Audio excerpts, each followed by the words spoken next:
નમસ્કાર। આજે હું આણંદ જિલ્લાના આંકલાવ તાલુકામાં આમરોલ ગામની ખેતીની અંદર જે ખેતરોમાં રહે છે એવા સંબંધીના ઘેર આવેલો છું અને જ્યાં મોટા ભાગે તમાકુની ખેતી થાય છે। આપણે અત્યારે આ જોઈ રહ્યા છીએ તમાકુનો છોડ છે, આના એનું તમાકુનું પાન છે। તો આની જે ખેતી છે એ પહેલાં ધરુવાળિયું કરે છે અને ધરુવાળિયામાંથી એક એક રોપો લાઇનસર એક રોપો યોગ્ય અંતરે રોપે છે અને આ રીતે હવે આ છોડને નીચે કાપી અને 5-6 દિવસ જમીન ઉપર રહેવા દે છે।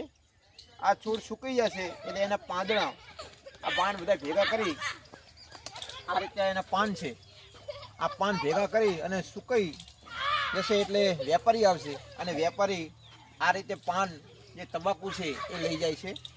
અને અહીંયા પૂછતા એવું જણાયું કે આનો મણનો ભાવ 1500, 1600, 1700 આ રીતનો ભાવ છે અને આ રીતે ખેતી થઈ રહી છે જે આપણે જોઈ શકીએ છીએ। આ જે જમીનમાં છે એ તમાકુનું વાવેતર કરેલું છે।